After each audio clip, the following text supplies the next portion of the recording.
Ya pemirsa, sejumlah alat peraga kampanye milik salah seorang caleg DPRD Tulungagung dirusak oleh orang tak dikenal. Gambar caleg dari Partai Solidaritas Indonesia atau PSI dicoret dan ditulisi PKI.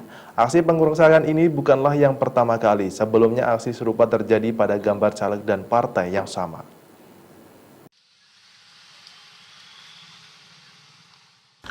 Inilah alat peraga kampanye milik Cornelia, caleg DPRD Tulungagung dari Partai Solidaritas Indonesia (PSI) yang terletak di Desa Plosokandang, Kecamatan Kedungwaru.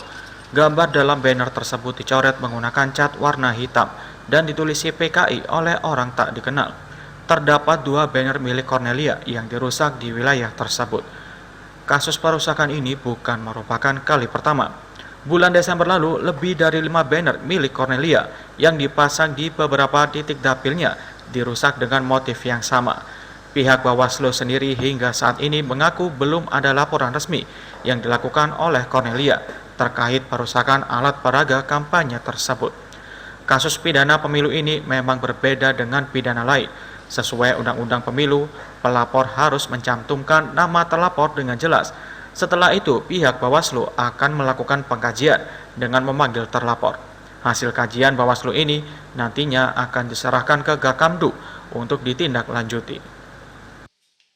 Nah, perlu diketahui bahwa dalam tindak pidana pemilu ini sangat berbeda dalam pemrosesannya dengan tindak pidana umum.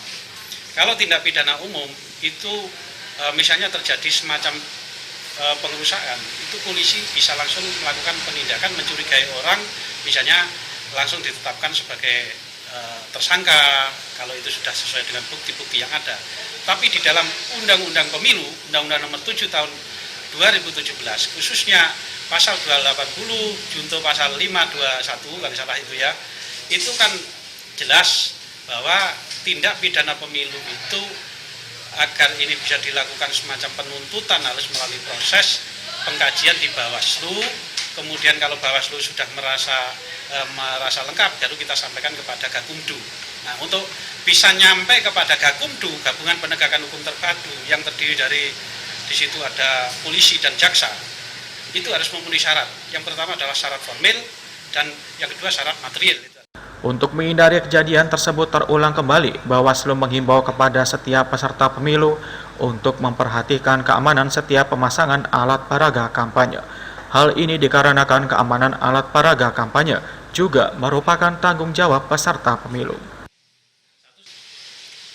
Khairul Abadi, Surabaya TV.